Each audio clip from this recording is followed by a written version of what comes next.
All right. The this Yom Iyun is, of course, intended to prepare us for Rosh Hashanah, and the focus has been on the shofar, which is the main mitzvah of Rosh Hashanah, and also the tefillot of Rosh Hashanah, and the particular focus on the Akeidah. So I thought it would be a good thing for us to say something about the Akeidah. I know that Judy Kutzner spoke about it. I'm trying not to repeat what she said. I wasn't here when she spoke, so if I am repeating, just let me know. I'll say something else. And then to look at the section of the prayers in which Akeidah Yitzchak is mentioned. Let me begin by saying something about the prayers of Rosh Hashanah, prayers including the Torah reading of Rosh Hashanah. The central, quite literally central prayer of Rosh Hashanah is to be found in the Musaf section. Musaf section has three parts, three main themes that are unique to Rosh Hashanah. One is called Malchuyot, one is Zichronot, and one is Shofarot. These are the three themes of the service, and each one of them has a blessing. When I say three, we all know that these three blessings appear only in the Musaf service of Rosh Hashanah.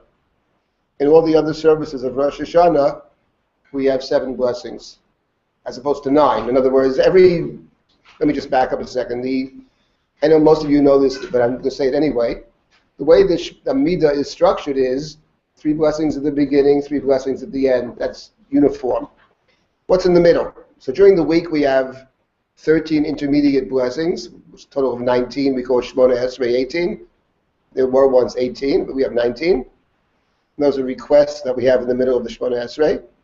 On all the other days, festivals, all the festivals with one exception, we have a grand total of 7 blessings. 3 in the beginning, 3 at the end, 1 in the middle.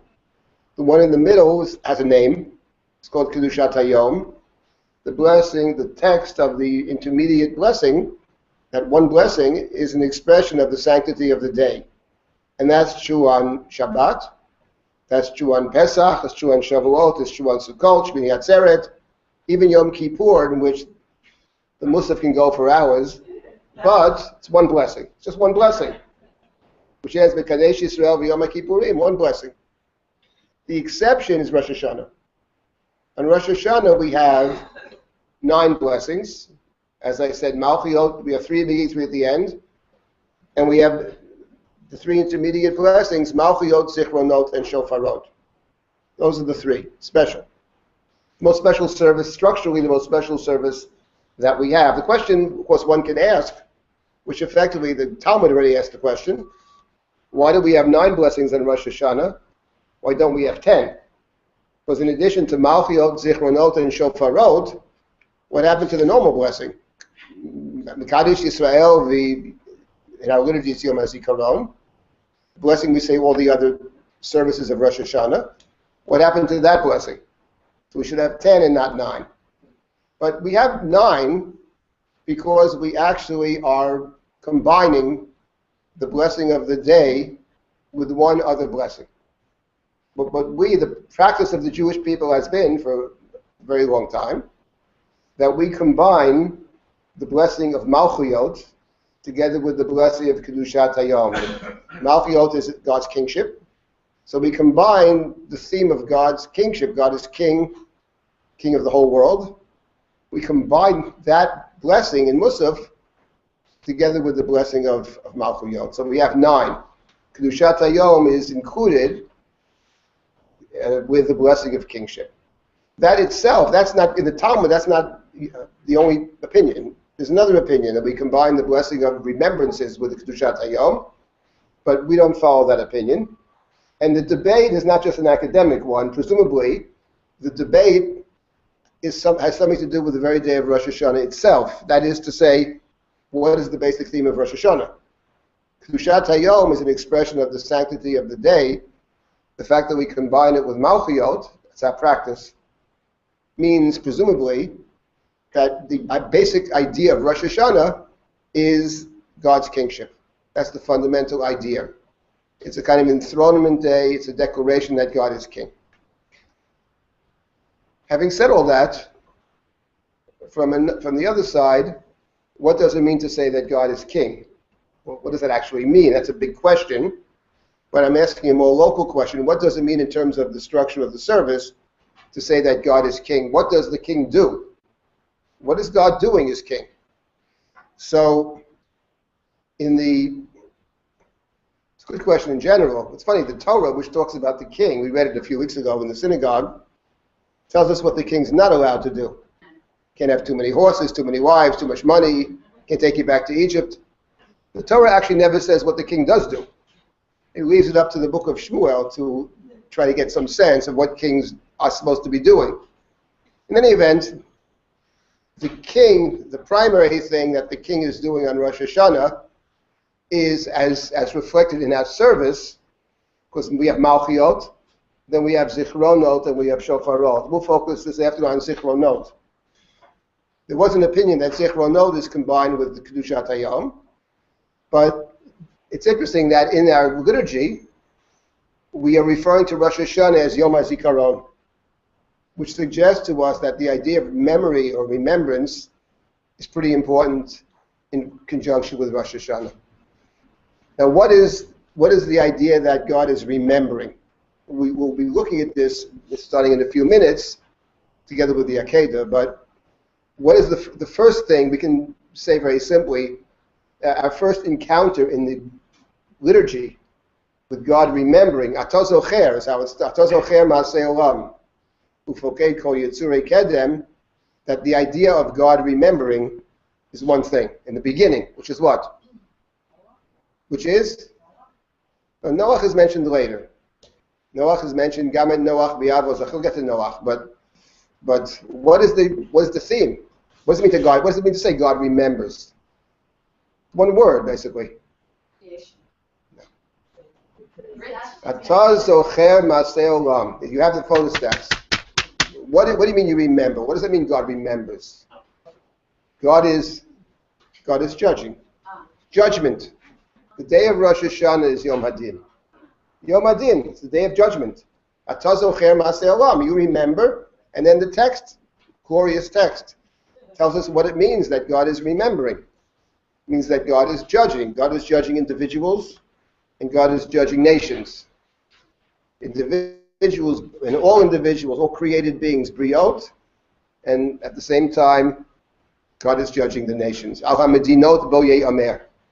God is judging medinot. In fact, I'll tell you something interesting, that the word Medina itself, the word Medina, now with a state, in Medinat Israel, it appears in the Megillah many times. People looking at this. The end of my Silber package, there's 2 pages to the end of your booklets. One is from Genesis 22, and one is from what we're talking about now, which is the Chronos. Right. So it's in the packet. Right. Right, it's in the packet. I'm sorry. It's right, thank you. It's in the packet. So the word Medina, what appears in the Megillah many times, Megillat Esther, the word Medina is related to the word din. Right? Someone told me that in Arabic today it's also that way. Medina is presumably a state, presumably, is a place where one has rules and laws. So in the Megillah is all about rules and laws. So the word Al HaMedinot Bo Ye'amer, Ezel HaCherev, Ezel HaShalom, Ezel HaSova, Ezel HaRab. We have it in the photos. Which states will war and peace and plenty and deprivation? That's a matter of judgment. So the God of Rosh Hashanah that we encounter in the central, there are 3 blessings. The central one is Zichronot. The encounter with God is that of God the judge. That's what kings do. When the people asked Samuel in the book of Shmuel for a king, they said for 2 reasons. He should judge us and fight our wars, lead us in battle. That in the book of Shmuel are the 2 roles of the king. So on Rosh Hashanah, the king is first and foremost a judge. The nature of this judgment we'll see shortly. And that's where Akeidah Yitzchak appears, in that blessing. And then we have the third blessing, which we're not going to deal with this afternoon. What is the third blessing? It's called shofarot. Shofar, the third blessing, is about shofarot. What is the theme of that blessing in one word? What is the theme of shofarot in a word? Not two words, one word. Yeah, what is it? I can't hear you. Revelation is correct. Revelation. Sinai is one instance of revelation. It's about revelation. In fact, the way it works in the shofarot is actually very interesting. There are three kinds of revelations: past, present, and future. Now this is a king who interacts with the world. That's the point of Rosh Hashanah. The king of Rosh Hashanah is not a transcendent king up in heaven only, but the king of Rosh Hashanah interacts with the world, and probably related to the idea of creation. There's an act of creation and there's an ongoing creation. There's an ongoing concern. So there's revelation and judgment. Not in that order, judgment and revelation. That's what the king does. The king interacts, and the king is primarily a judge. So we'll be focusing on the intermediate blessing, the central blessing of Zichronot. Now there's another point before we get to the details of the prayer and also of the Akeidah, and that is that there's something else interesting about the service of Rosh Hashanah. By the way, every single thing I'm saying should be said in your local synagogues. I mean, that's what, people come to shul for Rosh Hashanah, they're there for 6 hours, and unfortunately, many of them walk out not actually understanding the structure of the service, which is unfortunate because the structure, it's not about the structure, but it's very helpful to know sort of what's going on in terms of from a structural standpoint. It's a useful thing to do, and there's something else interesting about the Rosh Hashanah service, unique about the Rosh Hashanah service, and that is that, and this is discussed in the Gemara and the Second Rosh Hashanah, that the basic building blocks of the Rosh Hashanah service are verses from the Bible. The entire service, Malchiyot, Zichrot, and Shofar, which is the core service of Rosh Hashanah, even though especially the Ashkenazim add many poems, they're very beautiful, but they're not the core of the service. The core of the service is Malchiyot, Zichronot, and Shofarot. And not only that, it's very interesting that in the Mishnah, the Malchiyot, Zichronot, and Shofarot are referred to not just as blessings, but as blessings on the shofar. Everybody knows that we make a blessing on the shofar. I think Rabbi Fox spoke about that. L'shmoa kol shofar, Rabbi Yotam is l'tkoa shofar. That doesn't appear in the Gemara. The Gemara doesn't know from that blessing. That's why there's a debate what it is. It's not in the Gemara. The Gemara doesn't know from this blessing at all. From the Gemara, it appears there's no such blessing. The blessing on the shofar in the Gemara is found in the Mishnah. It's Malchiyot, Zichronot, and Shofarot. The blessings in conjunction with the shofar are the blessings of the service. Malchiyot, Zichronot, and Shofarot. So they function as the blessings on the shofar, but they themselves consist of a set of verses. Not only do they consist of a set of verses, but they have a very particular structure to them. And that is the following structure. 3 verses from the Torah. This is the minimum. This is Rabbi Akiva's opinion. We follow Rabbi Akiva. 3 verses from the Torah. 3 verses from the writings. It's called Divrei Kodshecha, which essentially the Psalms. And 3 verses from the prophetic writings. And then a 10th verse from the Torah. 3, 3, 3, and 1. A minimum of 10 verses. And in that order. 3 from the Torah, 3 from the Psalms, 3 from the prophets, and the 10th verse from the Torah. That's the view of Rabbi Akiva. There's a disagreement. So Yochanan ben Nuri says that's not required. He only requires 3 verses altogether. 1 from the Torah, 1 from the holy writings, the Psalms, and 1 from the prophets. Which opinion do we follow? We follow Rabbi Akiva, except for one interesting thing. Funny thing is, many years ago I made this suggestion in my complete ignorance. I didn't read, I just said what I thought. And then I discovered afterwards that two very different people had made the same suggestion. One is El Bogan, who read the history of prayer, and the other was Rabbi Soloveitchik. Two people more different. But anyway, and something very interesting about this, which is that even though we follow the view of Rabbi Akiva, we have 10 verses. However, we have in our prayer service, at least when it comes to the blessings of Malchiyot, God's kingship, we are including the Malchiyot of Yochanan ben Nuri. We include the other we have two. We say the Malchiyot of 10 verses, but we also say the Malchiyot of 3 verses. Now, where do we say the Malchiyot of 3? It's a hypothesis. Where do we say the Malchiyot of 3 verses? Do you know the Machzor? Where do we say the Malchiyot of 3 verses? So we say it, actually, in all the prayers of Rosh Hashanah, in the 3rd blessing. Not in the 4th blessing, which is Malchiyot, but the 3rd blessing, which is about God's holiness, HaMelech HaKadosh. In that blessing, we insert a very beautiful poem, which begins with the words, Uvechein tein pachtecha Hashem Elokeinu al kol maasecha. We ask God, or we prophesy that the fear of God will someday be present in the entire world. Uvechein tein pachtecha. We ask God's fear be the whole world, and we say Uvechein tein kavod Hashem u'yamecha. We have a prayer for the Jewish people, Amecha, Simcha Li'atzecha. Then we have the third paragraph, Uvechein Tzadikim Yiru V'Yismachu, for the righteous, special prayer for the righteous. The evil should leave this world, and we ask for God should be king. V'Timloch Ata Hashem Levadecha. And we quote a verse. What's the verse? Yimloch Hashem Li'olam Elokayach Tzion, V'dar V'dar Hallelujah, which is of course from the Psalms. And then the last paragraph, Kadosh Atav v'Norosh Shemecha, V'yin Eloh Mibaladecha Kakatuv, V'yigba Hashem Tzvakot B'mishpat, Hakel HaKadosh Nikdash B'tzedakah, Baruch Atah Hashem HaMelech HaKadosh, Kakatuv, as it is written, right? As it is written, V'yigba Hashem Tzvakot, that God is exalted in justice. Hakel HaKadosh Nikdash B'tzedakah, God is sanctified with righteousness. Where's that verse from? Anybody know? It's from Isaiah. It's from Yeshayahu. So we have a verse from the Psalms, followed by a verse from the prophets. The only thing that's missing is a verse from the Torah. But it's actually very interesting that the section begins with the words Uvechein. Very strange. Uvechein. Therefore, wait, Uvechein. Uvechein. So therefore means so therefore. There's something coming before that's not there. We're missing something.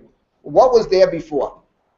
So I suggested that was there before was a verse from the Torah. It's Yochanan ben Nuri's Malchiyos, a verse from the Torah. So then I said, many, many years ago, I wonder why it's missing, why they took it out. So someone in the audience made a good suggestion.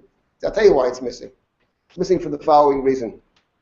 It's missing because the Gemara already has problems finding enough verses for Malchiyot.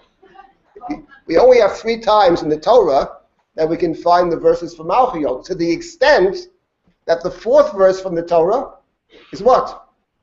What's the 4th verse of Malchiyot from the Torah? Okay, let me make a suggestion. Everybody should go home before Rosh Hashanah and look at the Machzor. What is the 4th verse from Malchiyot? It's a verse everybody knows, by the way. This verse you all know. There's not a person in this room that doesn't know this verse. Not one person.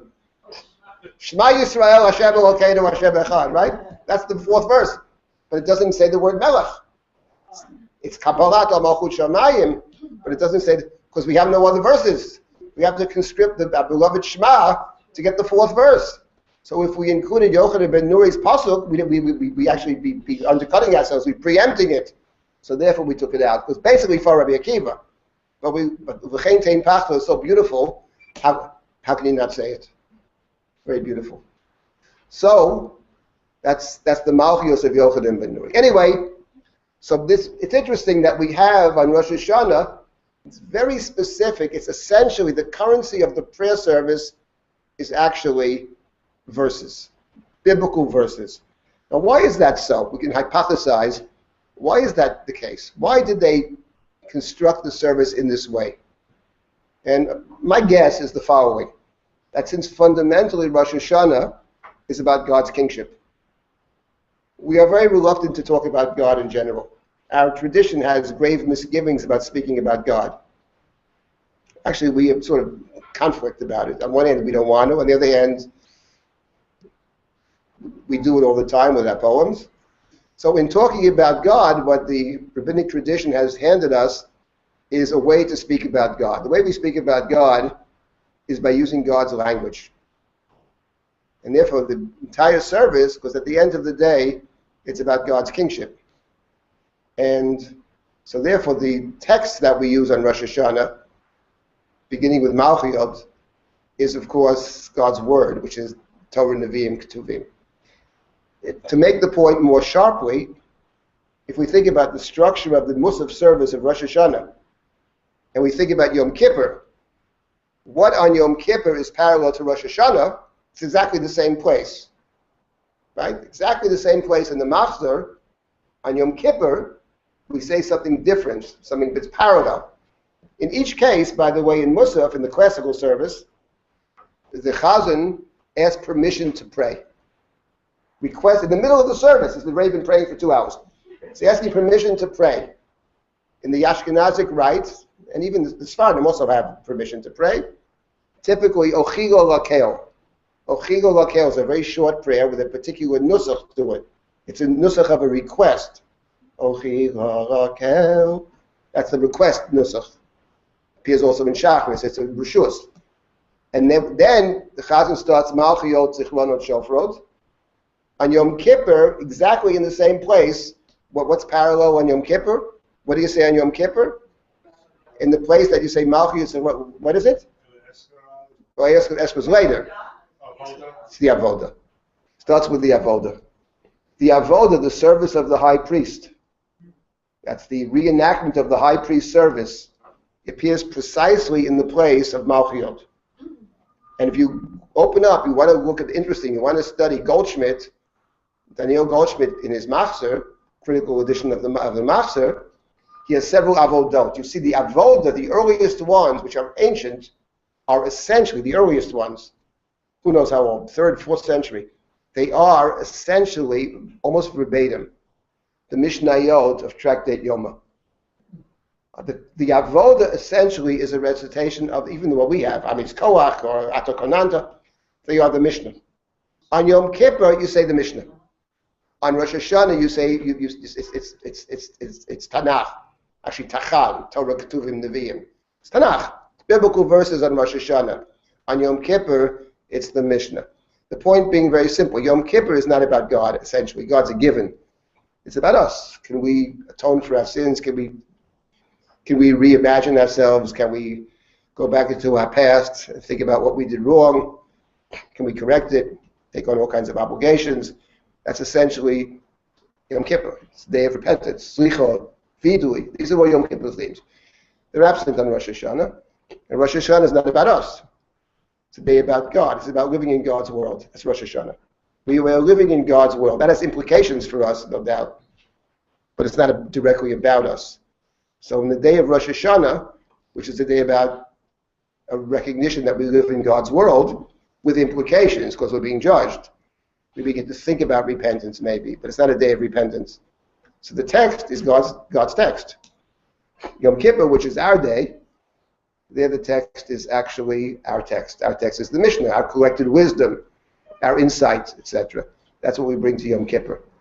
So that's in terms of the structure of Rosh Hashanah. The Malchiyot, Zichrot, and Shofrot, they are essentially biblical verses. They are biblical verses, not essentially, that's what they are. And that's the service. 3, 3, 3, and 1. Why is it 3, 3, 3, and 1? Why isn't it 4, 3, and 3? Why 3, 3, 3 from the Torah, 3 from the Psalms, and then a 10th verse from the Torah, yes? The answer, but it struck me that it's somewhat parallel to what we're learning about Shofar, that it was 30, 30, 30, and then 10. Well, 30, 30, 30, and 10 is one of the ways to divide, and that's true.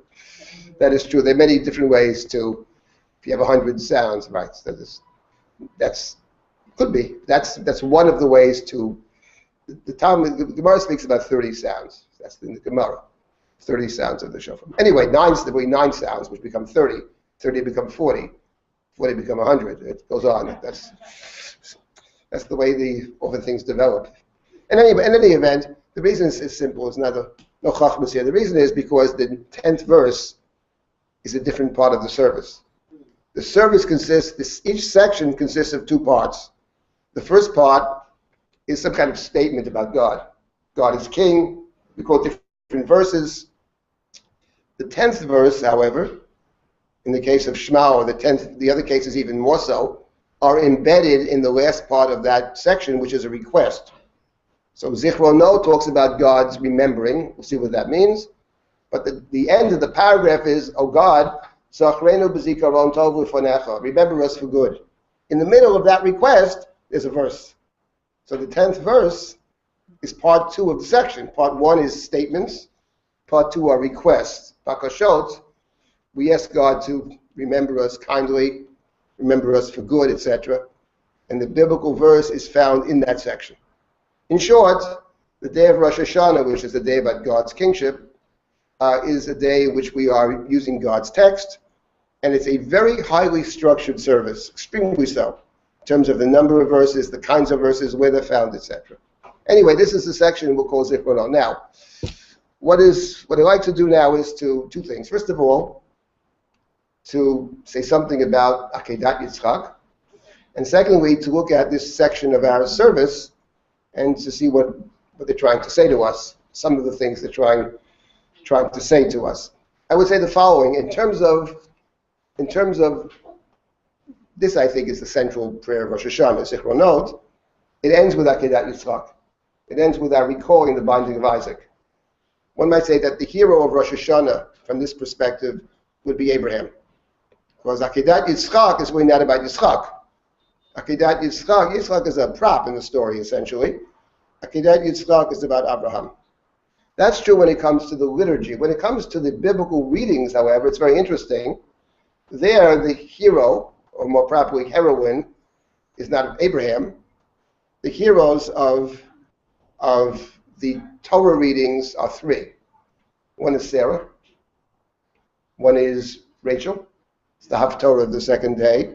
And the other is Hannah. It's actually very striking that the heroes are the 3 women.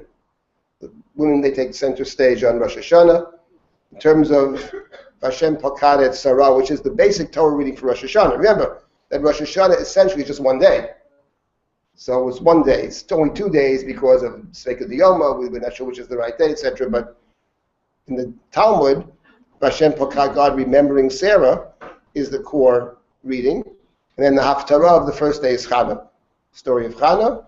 And then, of course, the second day we have the story of Rachel. Very stirring and very powerful Haftarot, as is the Torah reading. The Akeidah, it's not clear whether when they had one day Rosh Hashanah, if they read the Akeidah all together. It's hard to know. When did they stop the reading? We know where they started. We don't know where they stopped. So it's very hard to know. But we, having 2 days, second day is Akeidah Yitzchak. But in the text of the service, the Akeidah is very central. You recall the Akeidah at the end of the section of Zichronot. I would also add that Akeidah Yitzchak has a connection. It's found in the liturgy and other places as well. And, of course, there's a connection to the shofar there, the ram, the ayil. But on top of that, at least in the Sephardic rite, not the Ashkenazic rite, but the Sephardic rite, to any Sephardic Jews here, the highlight of the Rosh Hashanah service for them is the poem that they read before they sound the shofar. Et Sharei Ratzon Lehipateach, which is an awesome poem. And it has as its tagline, Akeidah Ne'ekad B'hamizbeach. Anybody ever prayed in a Sephardic synagogue? That's the highlight of the service. It's a very powerful program. Akeidah Ne'ekad B'hamizbeach, the lead into Tkiyat Shofar. The one who is bound in the altar. Akeidah Ne'ekad B'hamizbeach.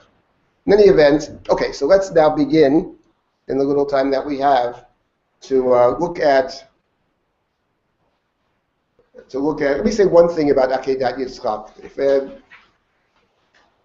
I think there are 2 questions. My experience has been that people who speak about the Akeidah don't go to the 2 places I want to mention, two elements of the story that I think are very important. The first of which is bound up with this, essentially it's a poem. We call the section, the blessing we call Zichronot. It's written in a very glorious Hebrew. And this poem, which is ancient, is deeply connected to the following proposition. When we start studying the Torah, sometimes people start with the story of Abraham, which appears at the end of chapter 11 and proceeds in chapter 12. God says to Abraham, Lech Lecha. That's when people start. Often in school they start with the story of Abraham. Okay, that's a colossal error, and I'll tell you why. It actually makes no sense, and think about it. The fact of the matter is, the Torah does not begin with chapter 11. The Torah begins with chapter 1. The fact of the matter is that the patriarchal narratives, which begin with Abraham and Sarah and proceed through the rest of the book of Bereshit, are a continuation of the beginning of the book. The book begins with creation. And one of the fundamental questions one must ask is, what is the relationship between creation narratives on one hand and the story of the patriarchs on the other? The book consists of two things. There's the creation story and the patriarchal narrative. What is the connection between them? And here, without getting into all the depths of it, because that would take us a very long time, I want to make the following point about studying the story of Abraham. He's a hero this afternoon. He's the hero of Rosh Hashanah. The story of Abraham has to be read in two different ways. One is, he's the first, he's the beginning, he's the Av, he's the father. Avram is the exalted father. One might say that the story begins with Abraham. That's true. The story of the patriarchal family, the covenantal family, begins with Abraham. That is true. What is equally true is that the Abraham story is a continuation, I would say even a culmination, a completion of what comes before. And what comes before is the story of creation. If we think about it, to map it out in a very simple way, I would say the following. If you open up the Chumash, you see that the Torah begins with two different creation stories. First is chapter 1, and the next one is chapters 2 and 3. Whether the two contradict each other, whether they can live kind of peaceful coexistence with each other, what's their relationship, is a very good question. They're certainly different, that's for sure. And one of the core differences between the two of them, the core difference actually, is this. The first story of creation is about God creating everything. In the beginning, God created heaven and earth. It's about heaven and earth and everything in between. So that's what's described in chapter 1, this ordered creation of everything. That's chapter 1. That's creation story number 1. But in creation story number 2, it's not about God who creates everything. It's not about everything. It's very specific. In creation story number 2, it's about a particular place, Garden of Eden, Gan B'Eden Mikedem, in which God places God's beloved creation, which is the human being. That's what that story is about. It's about many other things as well. But at its core, it's about, I guess, what we would call sacred space, and the ability or inability for the human to occupy that space together with God. It ends with the inability, actually, of the human to live in that space together with God. The human being is banished from that space. Shortly thereafter, there's a flood which undoes creation. And then, what happens after the flood? So in the book of Genesis, two things have to happen after the flood. First of all, the world has to be recreated. One might say Genesis chapter 1 has to reappear. Genesis chapter 1 is creation of heaven and earth. The human being has been endowed with God's spirit, Tselem Elohim, etc. That's the first thing. And the one who accomplishes that in the Torah, who recreates the world, the agent of recreation, goes back into the world, who is told that the human being is still endowed with God's Tselem, is of course Noah. Noah goes back into the world. He's given all the commands of be fruitful and multiply and inhabit the earth and subdue the earth. And he's also given some rules, some laws Whoever sheds the blood of a human, by the human shall blood be shed.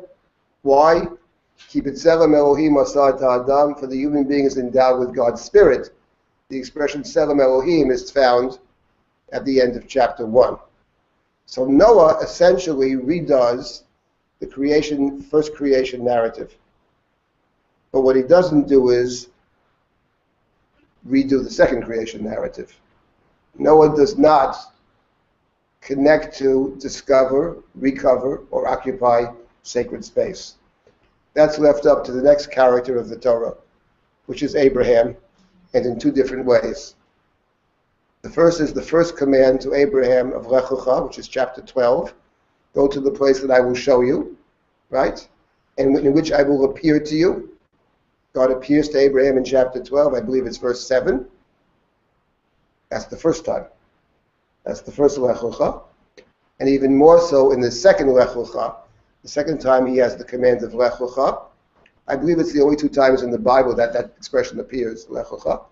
And the second time is chapter 22. That's once again a command to go to the place that I will tell you. First is the place that I will show you. And the second command, the place to which he is directed, is Har Moriah, the place of the altar, the sacred space. The holy space within the holy space. That's what Abraham. So Abraham essentially has discovered or recovered or uncovered, one might say, the alternative space. It's not the Garden of Eden, to which you can never go back. It's the alternative to the Garden of Eden. Can't go back to Eden, for a simple reason that Eden's not a place of people that have knowledge. It's only a place of people that don't have knowledge. Once you have knowledge, you can't go back there. But you can discover an alternative sacred space. In short, that second story, which is Akeidah Yitzchak, is, one might say, the culmination of the creation narrative. The creation narratives, because there's about the two creations, but those two are then undone. And then we need to do them over in a different way, to redo them. So the one who redoes the first piece of it, creation narrative number 1, that's Noah. But the one who does creation narrative number 2, and in two different ways, is Abraham. Abraham has, in effect, one might say, discovered the alternative to the Garden of Eden.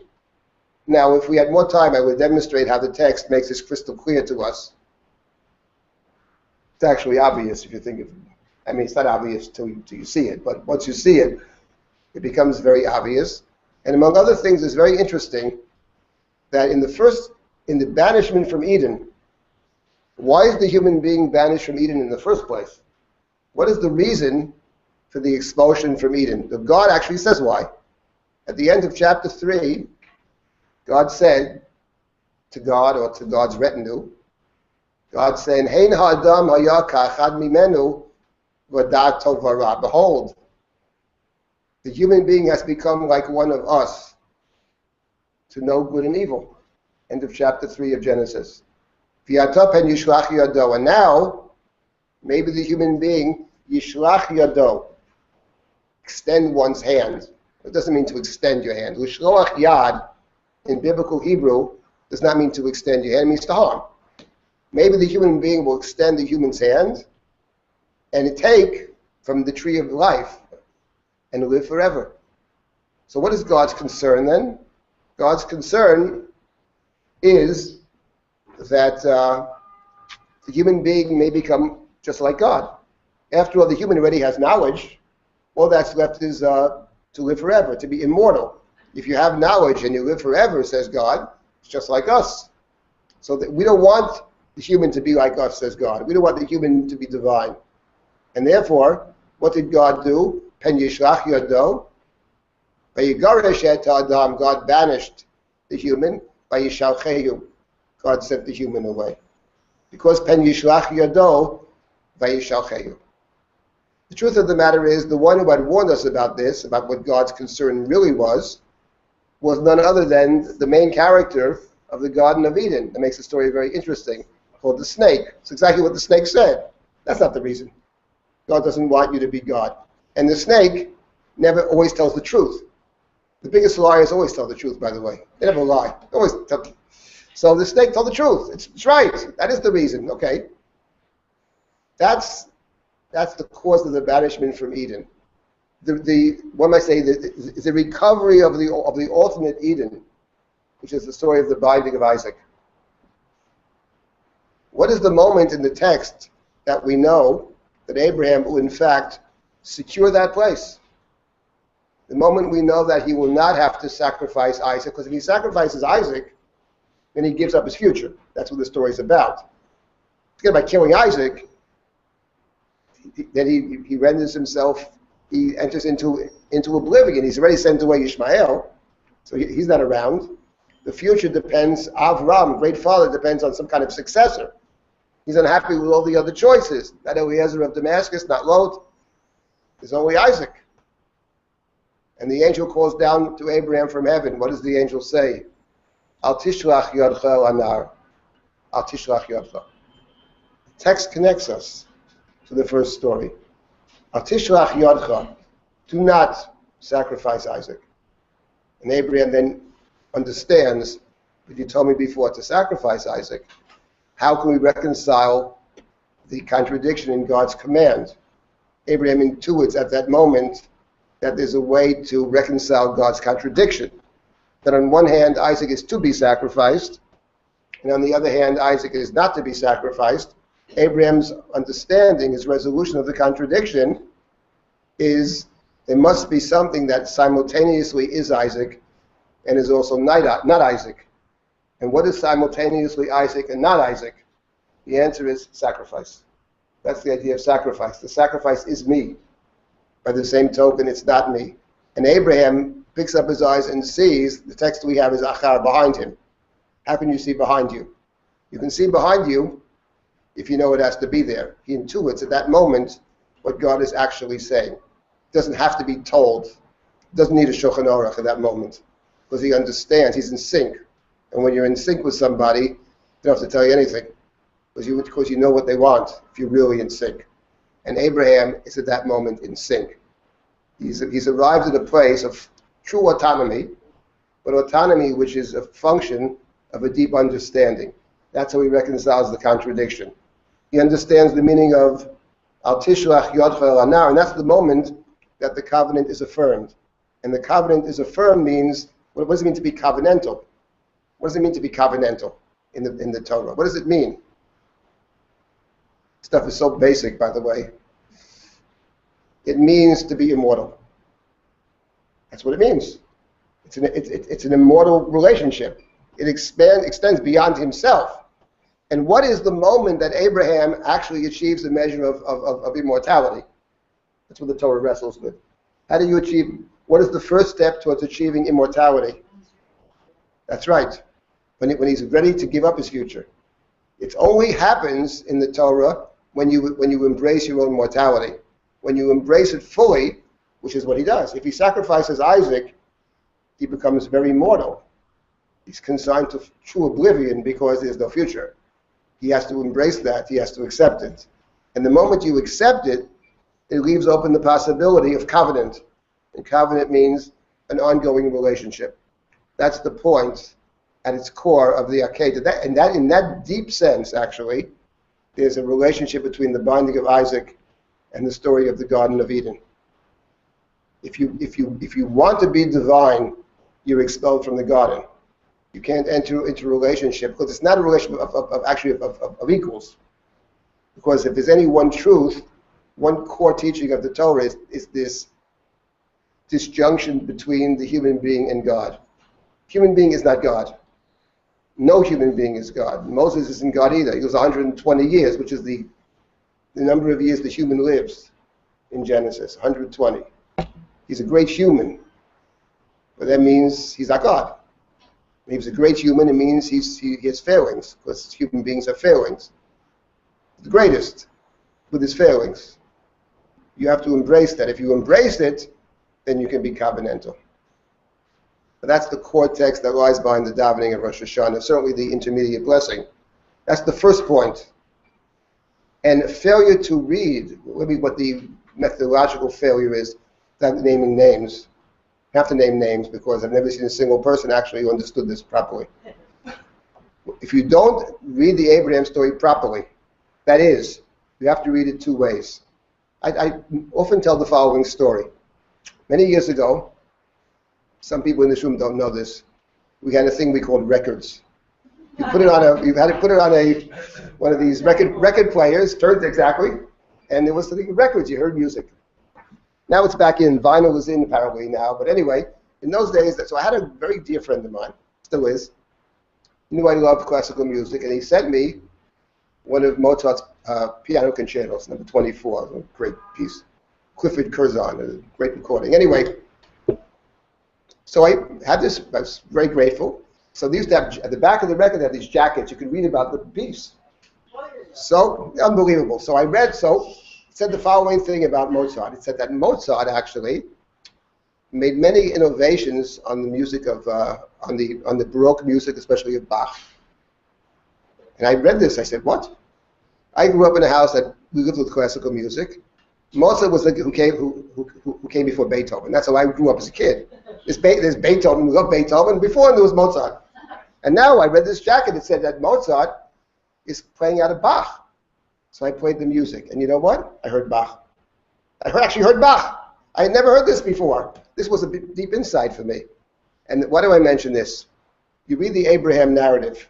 We are reading it as Abraham. He's before Isaac. He's before Jacob. That's the Mozart before Beethoven, Lahavdil, right? But there's another way to read it. There are 10 generations from Adam to Noah, and there are 10 generations from Noah to Abraham. He's not the beginning. He's the end. And the one who understood this in the deepest way was the anonymous author. It's called Tiyata de Beirav, of the liturgy of Rosh Hashanah. This is an ancient text. It's Tiyata de Beirav. It's identified with the house of Rav, first generation Amora, who writes the liturgy for Rosh Hashanah. Rosh Hashanah is a day of creation, Hayom Harat Olam. And in this central text, there are three characters who step onto the stage. The third of whom is Abraham, the second of whom is Noach. Noach actually appears in the service. And the first is Adam. Now let's take a look at this. Anyway, that's one point about the Akeidah.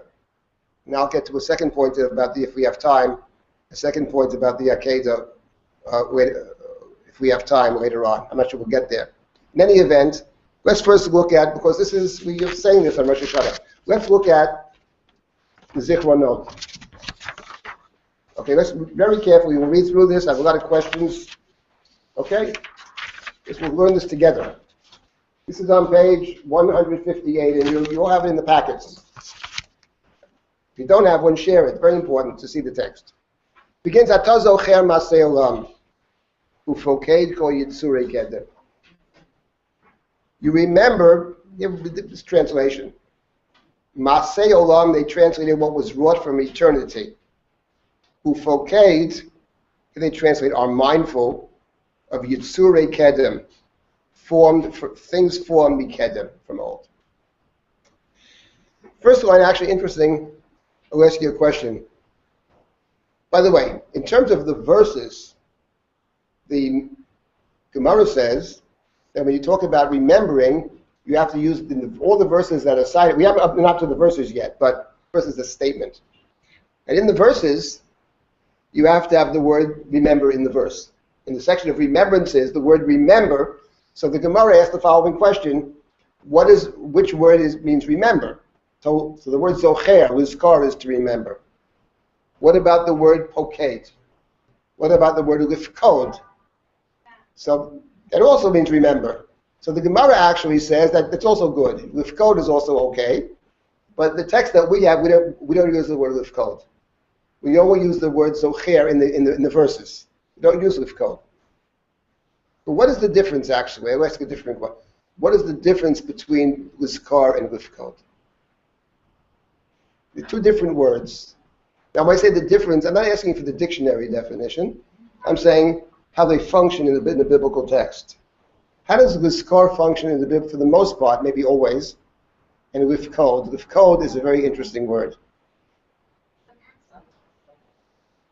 Okay.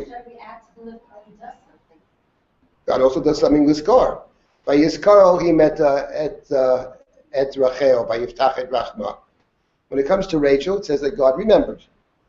When it comes to Sarah, Hashem Pokadet Sarah Kasher Amar, it's the Torah reading for the first day of Rosh Hashanah. But it strikes me that with, yes?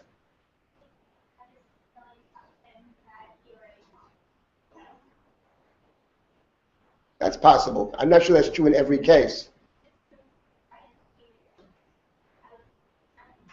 But there the word Liskar is also used. Vayiskar Elohim et Brito et Avraham et Yitzchak v'et Yaakov. There actually, it would be a contradictory point that there it uses the word Liskar, end of chapter 2 of Exodus. Yes?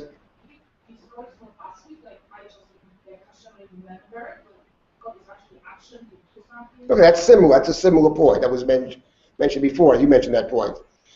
I'm saying that I don't think that's always the case. Yes? I think before it's like, I made a promise now we keep it. Okay, is I'm paying attention. I'm kind of, I'm not remembering something that I said to do, but I'm not focusing on it. I'm not sure that's accurate. I don't know. I have to check that out. It's interesting. My gut tells me that's not the case. Yeah? So that with code has more to do with paying very careful attention, not just remembering, but very careful attention, exactly what I have to do. I mean, let me say the following. The word lift code has many meanings. Lift code has a range of meanings. It can mean to count. It means to count. It can mean to remember.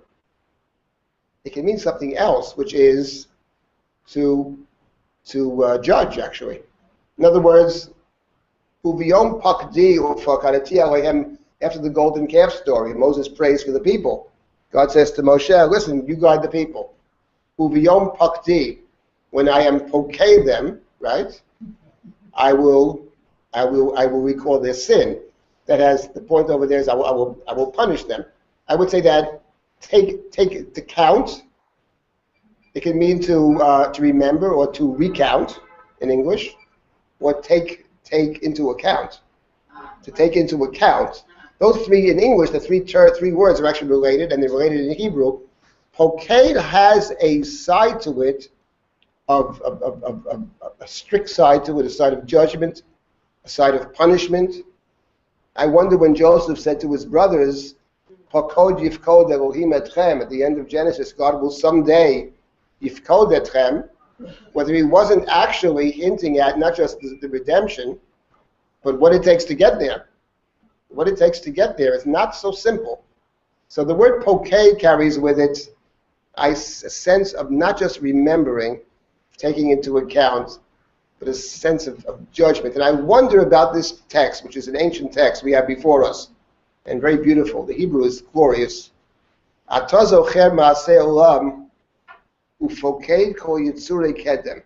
interesting that the second half of that verse refers to humanity as Yitzurei Kedem. Yitzurei Kedem is interesting. The word Kedem, of course, is a term that first appears in the Bible in relationship to the Garden of Eden. Vayita Hashem Elokim gan bi'edem mikedem. And the second half is Vayasem sham et ha'adam asher yatzar. In chapter 1 of Genesis, we don't have the word yatzar. Only in chapter 2, in chapter 3. Vayitzer Hashem et litzar is to form. In fact, the God of the second creation narrative is represented much more as one who actually does something, who's yotzer, who forms, who shapes. The God of chapter 1 is borei, is oseh, but is not a yotzer. I wonder here if right away in this first line there isn't already a hint at what is to come next. God is poked kol yitzurei kedem. Yitzurim, that's the second story. That's the Garden of Eden. That's about sin and punishment. This is how this section begins. It begins with judgment, but it recalls for us in the very beginning the first judgment. The first judgment, of course, is the story of Adam. Adam in the garden, Adam and Eve in the garden. That's how we begin. You remember, Zocher is a kinder and gentler term in the Torah. God is remembering Rachel. Right? God is hearing Rachel. It doesn't say Rachel cried out to God, but God is hearing it. God is remembering. The God of this beginning of this paragraph is a God who is Poked. You have it in the Torah. Poked avon avot abanim, who visits the sins of the parents upon the children. That's the word Poked. That's Poked. Now, it may have a positive side to it. That is a kind of distributive idea. That instead of punishing one person and wiping them out, you distribute the punishment over generations. Perhaps it has a kinder side to it. That's what Moses prays for in the sin of the spies. Don't kill them right now. You know, let's share the suffering. This way we can move forward.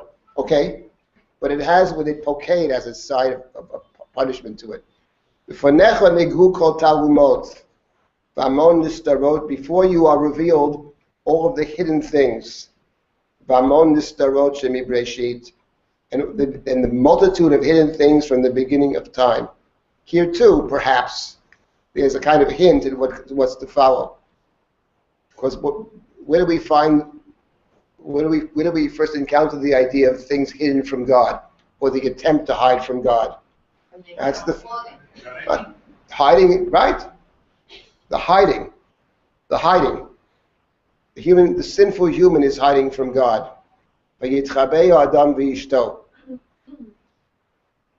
Perhaps the hiding itself is the sin, as the hiding who we really are. In certain circles, that the hiding is a grave sin. I'll tell you in which circles the hiding is a grave sin. We have a lot to learn from these people. These are recovering addicts. For them, the hiding. The first step is to be honest with. You have to be honest who you are. The hiding is the sin, because if you're hiding, you never go anywhere. The only way is brutal honesty. There's no other way. That's the first thing Adam did. That from that perspective, the hiding itself is problematic. God is walking in the garden, and one might even get it walking in the garden, maybe even searching for where are my beloved creatures? And God can't find the creatures. Where are you? Where are you? You know, Ayeka. Get a sense of a God who's searching for them, and they're hiding. They're hiding from God. So here you have the God who is judging Yitzurei Kedem, the God who sees that which is hidden, Nistarot and Talumot. And Shechecha lifnei kisei kvodecha v'yein nistar mineged. Nothing is forgotten before your throne. Perhaps the throne being the kisei, being a place of judgment. V'yein nistar, nothing is hidden from your eyes. And we continue with the same theme of the all-knowing God. Ata zocher et kol hamifal, kam kol hayitzur lo nichechad mimeka. You know all that which has transpired. You know the deeds. You know what people have done. And the beings themselves cannot hide from you. Hayitzur. Hakol galui v'yadul lifot. Everything. Kol. Everything is known. Sofer umabit ad sof kol adorot. God who looks into the future, to the end of time. Ki tavi chok zikaron lihipaked kol ruach banafesh lizacher maasim rabim v'amon briot li'ein tachlit. It's very beautiful. Let me ask you a question. What is the point of the God who sees into the future? What is this text saying to us? God is looking and sees all the future generations. Ki tavi chok zikaron lihipaked kol ruach banafesh. Lizacher maasim rabim v'amon briot li'ein tachlit. How do you understand this? And it was saying this every Rosh Hashanah, 2 days Rosh Hashanah. What's your understanding? We're summoning up the God who sees everything in the future. What is the Chok Zikaron Lihipaked kol ruach banafesh? Anybody have any thoughts about that? Yeah. We always say that the world that we see is not the world that God sees, because we only see this through our very limited eyes. So the one that God sees the beginning and the end and everything else. So we lose perspective, but God doesn't. And what is the I understand that God has a different perspective because God sees the big picture, we don't. And how do you see and what is the relationship between the theme of what we're saying and that idea? How do you connect those two?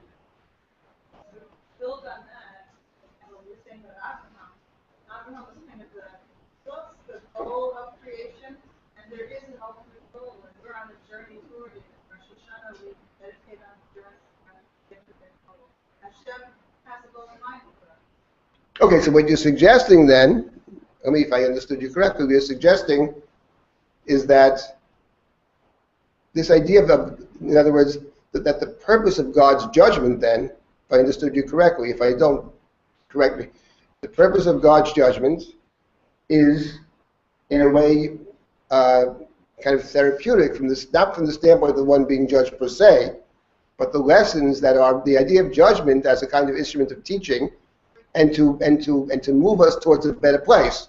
The idea of judgment is not just to exact vengeance or whatever, not just punishment, but there's a positive side to judgment in that, from God's perspective, this is part of a process. The process ends up in a very different place. That's possible. Is that what you were suggesting? Okay, yeah. Which reduces you to, do you have free will to do anything about it? Give up now, might as well leave to God. Get evidence. I don't. Because if he sees to God sees to the end of all generations, then and is irrelevant to me, to his end, either I'm going to be good or I'm going to be bad. No, not necessarily. I don't think that the question of free will has to come in over here. Given the fact that people behave in a certain way, God is responding to that. In other words, the point being that the punishment or the consequence of our behavior is God is there to affect or to punish or to judge, because from God's perspective, even a negative act has potentially a very good end. I mean, the fact of the matter is, and this is important to remember, people don't learn from their successes. This is my experience. To the extent people learn anything, it's from consequences of what we made a mistake and we suffered for it in some way. And if we're lucky, then we're able to learn from that and hopefully don't repeat the same mistake. Given the fact that people behave in a certain way, then that God's involvement in the world as judge perhaps can be seen as God has a plan in mind. Okay, it's negative, but maybe we can use this to eventually arrive at a good end. It may take 10 generations, it may take 20 generations, but from God's perspective, every mistake, right, can be positive. The one who's very popular nowadays, I mean, I love him myself. Somebody said once, everybody should have two Rebbes. Your own Rebbe, and then there's also Rav Nachman. Rav Nachman, Moadim l'simcha.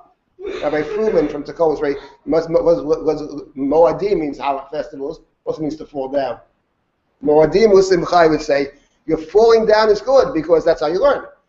Every falling down has potentially the opportunity, if we see it that way, to move us into to be stronger in the future. So that's only one way to read it. That's not the way, let's say, there's another way to read this, which is the way I used to read it. I like this very much. Yeah, what is the other way?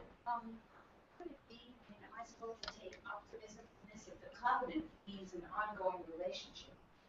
And God sees to the future. Not only to distinguish God from me, I can't see the future when they say God sees the future. But am I supposed to take optimism that there is a future? Because I know from reading Bereshit that even after God so lovingly and exactly created the world, in chapter 9, it's gone. So it's not even early. It's gone in chapter 6. So basically, that's. Am I supposed to take optimism back that the rabbis are saying right here in Zipporah, that not only Hakol Galoy and Yadua, but that he's going to seek to the future. So I'm asking, is that an optimistic thing? Because God would make a covenant to have an ongoing relationship with something that isn't ongoing. Right. I don't think that your optimism is good. I don't think that this text per se, we're up to the covenant yet. The covenant is the main theme of the blessing. Baruch atah Hashem zocher habrit. But I don't think we've quite yet arrived. Maybe there's a hint at it, but I don't think we've arrived there quite yet. I think that there is another way to read this, which is the way I used to read it. I like this better, actually, but the way I used to read it is, and Rabbi Soloveitchik suggested, that it means something else, which is that God sees the future. In other words, when you do something wrong, it has consequences. Let's say you malign somebody. Oh, I feel bad about it. I didn't, whatever, I shouldn't have done it. Okay. but that person's reputation has been damaged. Well, you can't take it back. You know what I mean? It's like when they write about Israel. They condemn Israel on page 1, they retract on page 37. You know what I mean? Okay, but you can't take it back. The fact of the matter is that that's Rabbi Soloveitchik once said, why on Yom Kippur do we say Yizkar? Saying Yizkar on Yom Kippur, prayer for the dead. In the classic sources, Kaper Yamcha Asher Padita, God forgive the people you have redeemed. Kaper Yamcha, those who live. Asher Padita, those who have died. Why did the dead require atonement? The dead, they're not doing anything wrong. That's not true. They're not doing anything wrong today. But when they were alive, they did many things. Those things live beyond us. They continue. What we do has consequences. So therefore, in talking about God's judgment, since God is seeing every person, God is also seeing the future. God understands. We don't, but God understands that when you did X, do you know how many lives you've changed when you did X?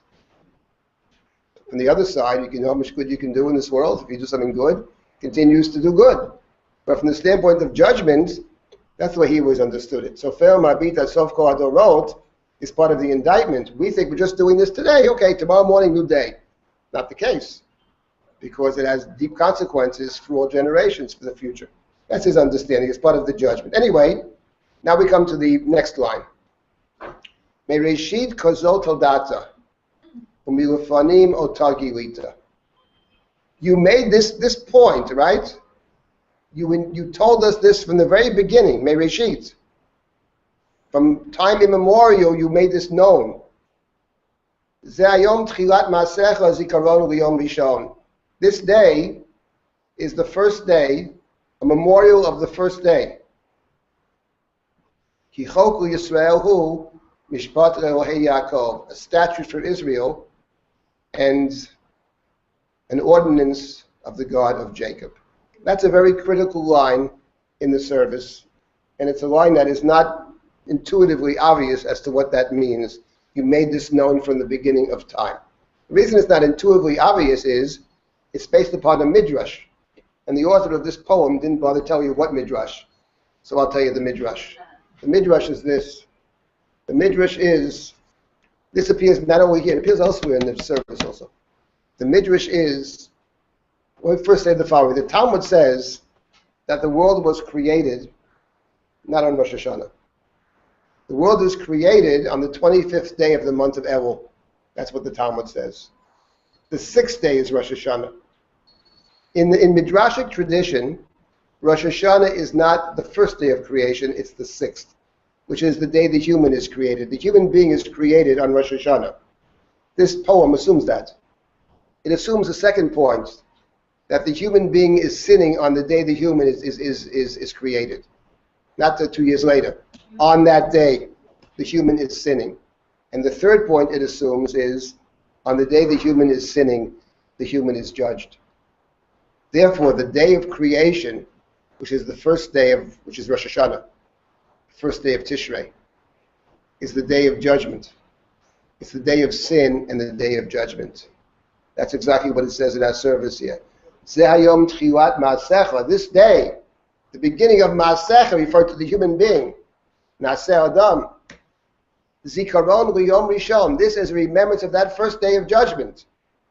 Ki choku Yisrael hu mishpat Elohei Yaakov. And we, Israel, willingly enter into judgment. We are reenacting the first day of creation. That's how we begin in this section. We are reenacting the first day of creation.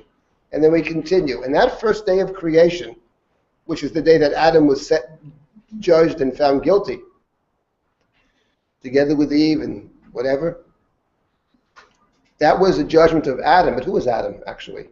Adam. Adam has two different meanings. Adam is a person. Adam is also humanity. There is only one Adam at the time. There's Adam and his wife.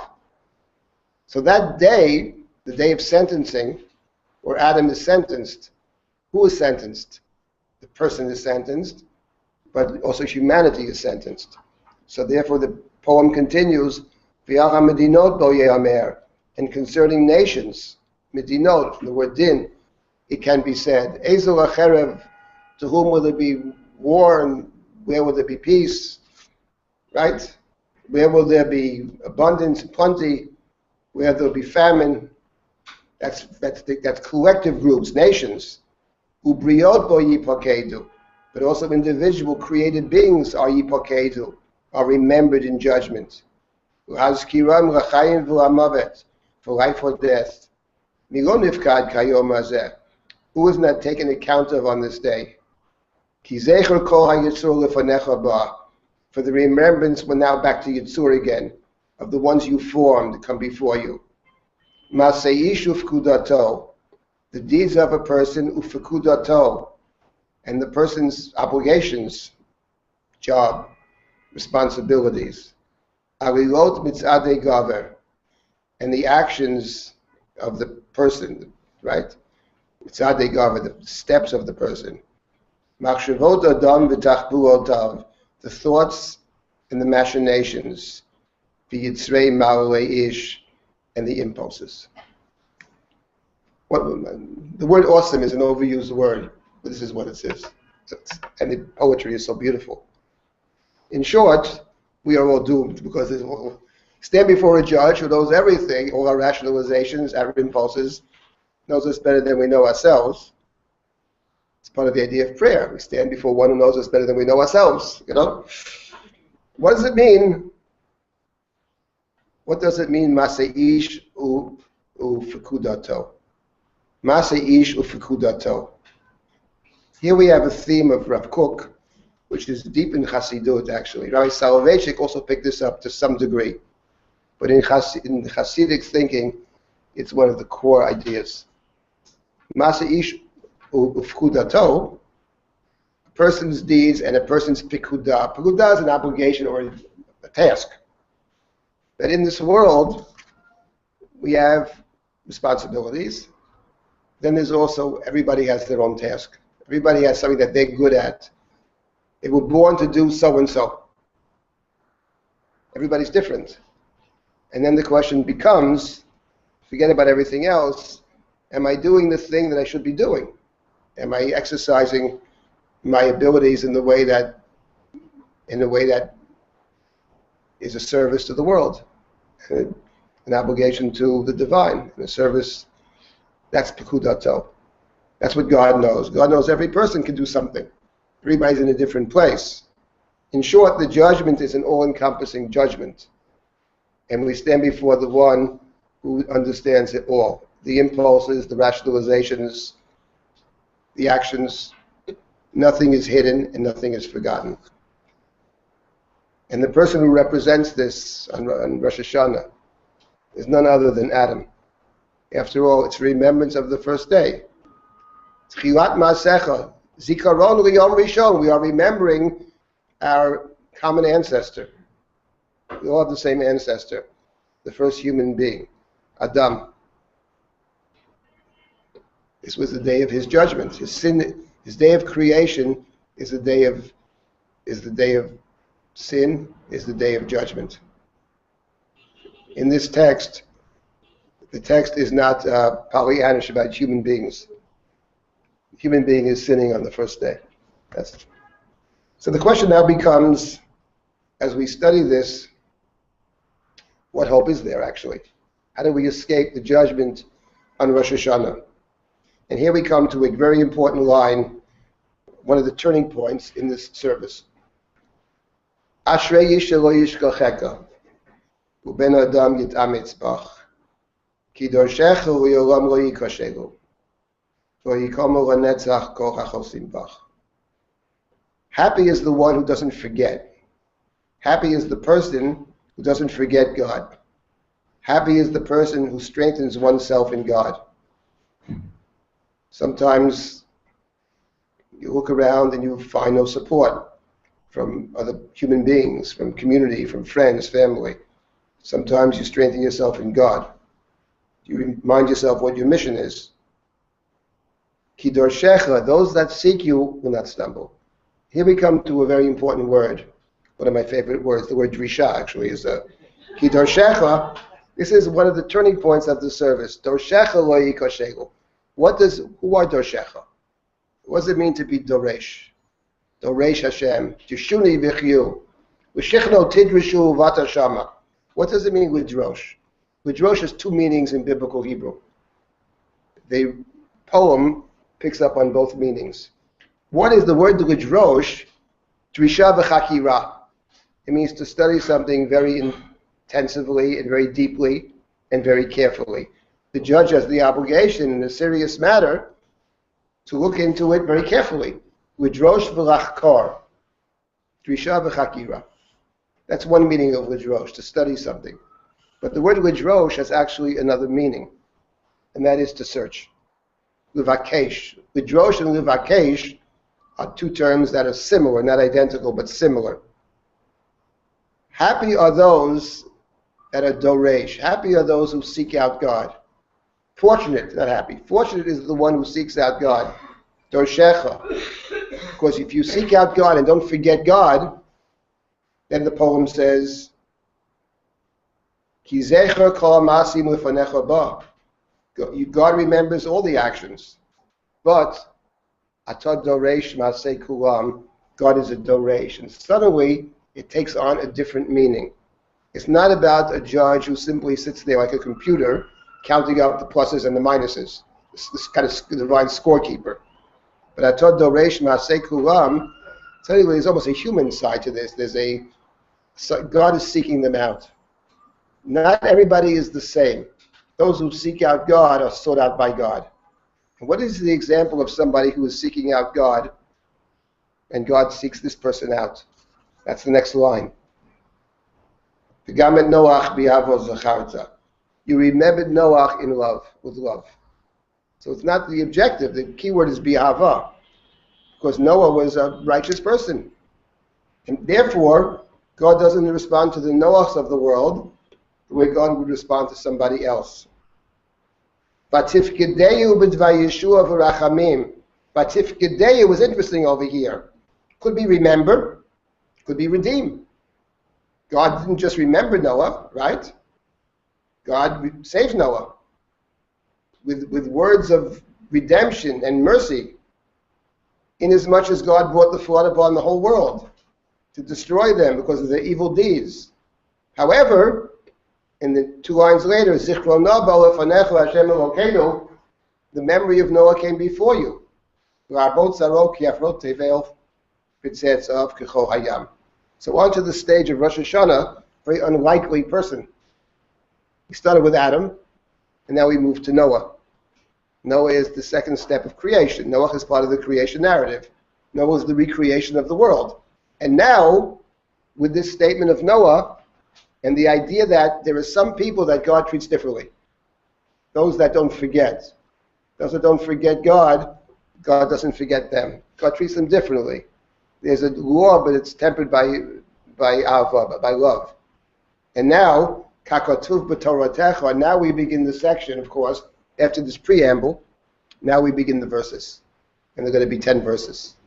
10 verses. The first 3 are from the Torah.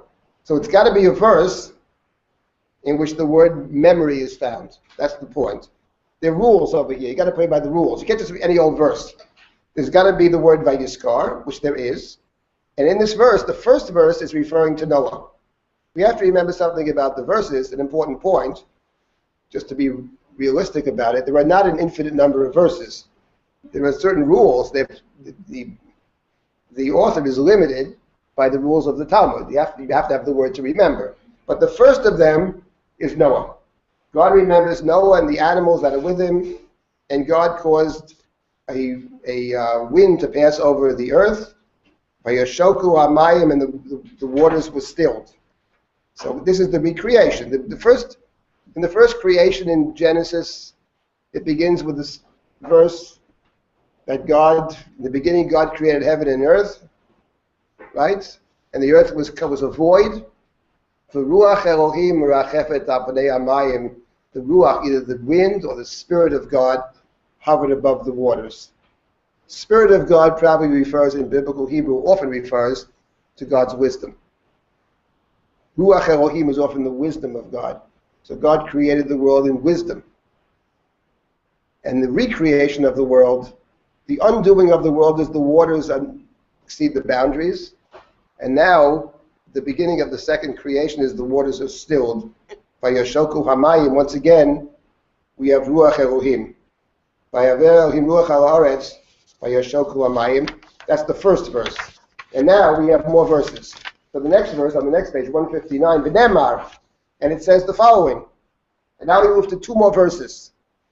Vayishma Elohim et nakatam, Vayiskar Elohim et brito et Avraham et Yitzchak. That's from Exodus. God is remembering, God is hearing the cries of Israel in Egypt, and God remembers the covenant with Abraham, Isaac, and Jacob. In the third verse, V'zacharti et briti Yaakov, af et briti Yitzchak, af et briti Avraham eskar v'aretz eskar. I will remember my covenant with Jacob and Isaac and Abraham. I will remember the land. These two verses, the second and third verses from the Torah, of course the word remember is there, but also is the word covenant. Here we have the idea of the covenant.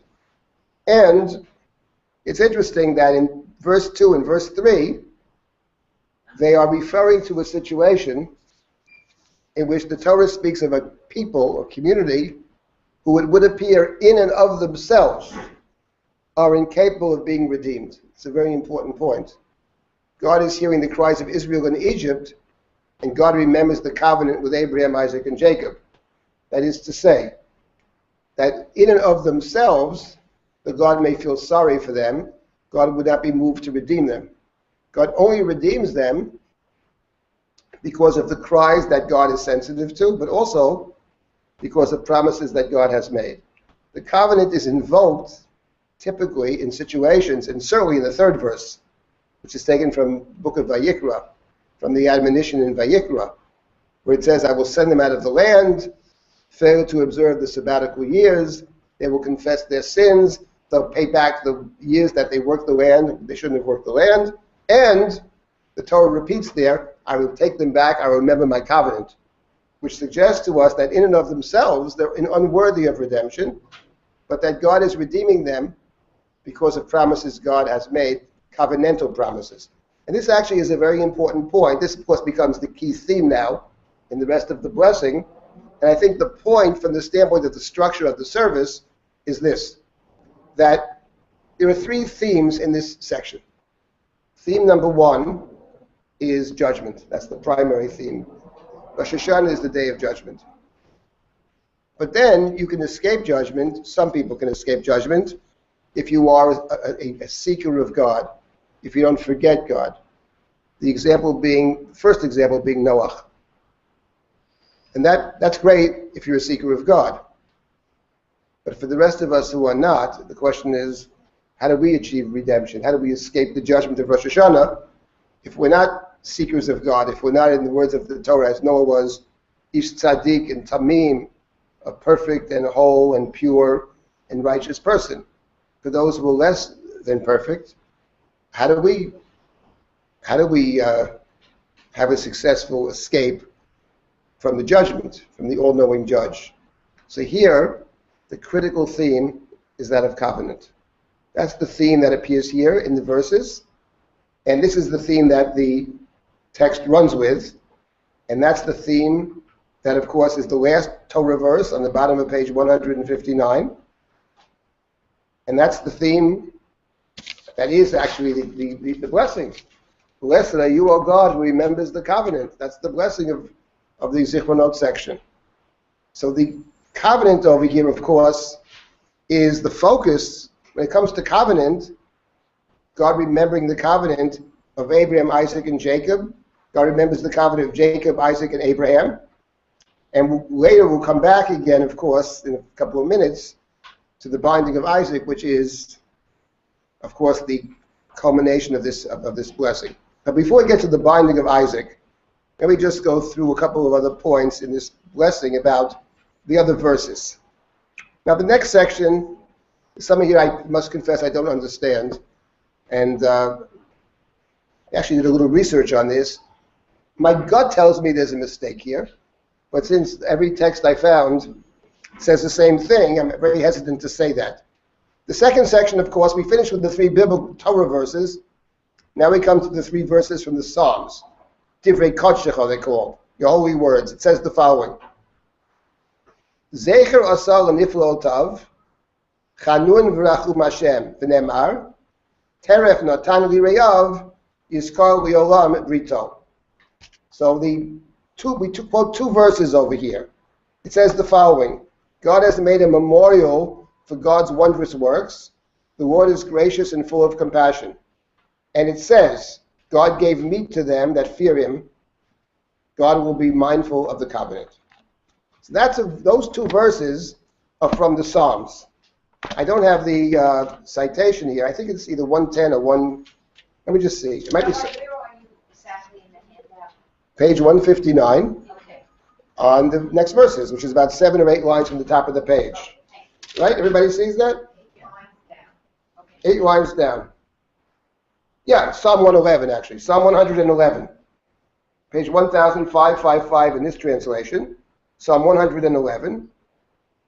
It begins, Hallelujah, Odeh Hashem b'chol levav, b'sod yisharim ve'edah. This is a small psalm, Psalm 111. Odeh Hashem b'chol levav. It's a very nice tune to it also. But good tune. In any event, if you look at the psalm, you'll see straight out, it's a psalm which is in alphabetical order. It's like an alphabet psalm. Psalm 111. What is particularly strange, that's why I suggest something's not right here, but I would put my question out there. Zecher asar l'nifliotav, chanun v'rachum Hashem, is verse number 4 of Psalm 111. Okay?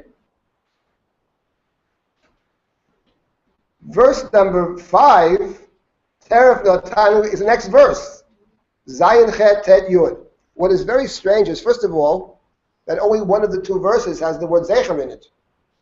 This counts for 2 verses. It needs 3 verses. This counts for 2. But only one of them has the word Zecher. And not only that, the word Zecher doesn't actually mean, it would appear, that memory. It's not that God is remembering.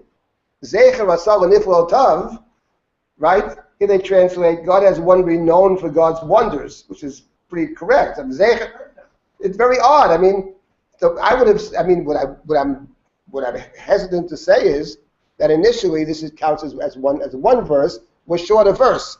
So I was trying to find today in the Sephardic Machzorim if they have a different set of verses, but I couldn't find it. I have to do some more research on that. Now the verse does have the word Zecher, and it does have the word Brit. But the counting it is 2 verses, which I think is very strange. 2 consecutive verses. The third verse is also from the Psalms. And the third verse is, Vayiskol Ahem Brito, Vayinachem Kerov Chasadah, God remembered the covenant, and God relented according to God's mercies, the multitude of God's mercies. These are 3 verses that speak of God's relenting of something. And certainly the sense of them is that both of the verses talk about covenant. So once again, the verses from the writings, the Psalms, speak about God's covenant. And the covenant here has to do not so much with the promise that God made about Israel's redemption, but certainly the first verse, Teref Natan Li Reyav, talks about the God who sustains, who feeds the world. God's covenant with the world is much more in line with what God said to Noah. I'm going to sustain the world, not going to destroy the world. So the covenant here, at least in these verses, at least in the first 2 verses, suggest God's ongoing concern with the world, God's involvement in the world in a positive sense. Those are the verses from the Psalms. And now the last section, before you get to the request, are 3 verses from the prophetic writings. The prophetic writings in general talk about the future, and they are typically words of great consolation. And here we have 3 very interesting verses. The first verse is Haloch b'karata b'yoznei Yerushalayim leimar, from Yirmiyahu. God says to Yirmiyahu, say the following: Ko amar Hashem, Zocharti lo chesed niurayich. I remember the kindnesses of your youth. Avat kulotayich. The love of your espousals, they translate. That's the first verse. How you followed me into a land that was not sown. You followed me into a desert. Now we have the second verse. I will remember my covenant I made with you in the days of your youth. Vakimoti lach brit olam, I will establish for you a covenant forever. The first two verses are speaking of a God who remembers what was a covenant. It's a relationship. So sometimes you meet somebody, or sometimes you are close to somebody for many years, things don't work out, personal and business, whatever it is. But in assessing the person, you can't forget the past. That's the point over here. God is saying, we ask God to remember us not the way we are today. We ask God to remember us the way we used to be. Yamim Noraim. Remember when we were young, idealistic. Remember we did these crazy things. Remember you followed me into a desert. Remember the kind of faith you had in me. It's very powerful. Yamim Noraim. God is remembering the way things once were. And God is saying, if it once was that way, maybe we can go back to that place again. Those are the first two verses. God is remembering, when we made all kind of crazy commitments to follow God into a desert. Those are the first two verses. But then the third verse, in Ne'emar, this is also from the Haftorah of the second day of Rosh Hashanah. Havein yakiru Ephraim im yeled shashuim. Ki midei dabribo zachar es kerenu od. Akein hamu me'aylo v'chem arachamenu num Hashem. In the third verse, actually, which is taken from Yirmiyahu, that's the Haftorah of the second day. It's very powerful. God says, isn't Ephraim a beloved child to me? Yeled shashuim. Yeled shashuim. Child that I played with. God is remembering Ephraim. Ephraim is, in the prophetic writings, often the wayward child. It's a northern kingdom, but Ephraim is a problem. The wayward child. Isn't Ephraim a Yeled shashuim? Even if I talk about him, I am remembering. When I mention his name, I'm remembering him. And I yearn for him. Rachem arachamenu num Hashem, I will certainly have mercy upon him. In this third verse, it's not about remembering the way he was when he was an adolescent. Maybe by the time he was adolescent, there was already trouble. It's remembering the way he was when he was an infant. That's the Yeled shashuim. We're asking God to remember us in our innocence, the way we once were. And the truth is, when you look at the Haftorah, very powerful Haftorah, in the Haftorah, this verse is God's response. In the Haftorah, we have a hero in the Haftorah. Our most beloved, we have matriarchs and patriarchs. We have 4 matriarchs, 3 patriarchs. But there's one we really love. The Jewish people. There's one of them we love more than any other, by far. No comparison. It's Rachel. That's the one we love. Not because she's so virtuous and so ethical and so moral. She's not. There's nothing to suggest she is, actually. Even the Midrashim that praise her don't suggest it. She loved her sister so much, so she colludes with her sister to defraud her husband. It's not about that. It's not about ethics. It's about something very different. That the Rachel of the Torah, she wants to have children, she dies having children. And the Rachel of the prophetic writings never gives up on her children. This is the Rachel Mevaka Abonea. That's Haftorah. But Rachel is standing there by the borders, waiting for her children to come home. And God says to Rachel, stop crying. Mini raglech mibechi. It's interesting that it's actually Rachel's the only one. The Midrashim picked this up, actually. It's interesting that in the Midrashim, she's different than all the others. And perhaps the formulation is like this. The other matriarchs and patriarchs, they're all buried in Hebron, Marat HaMachpelah.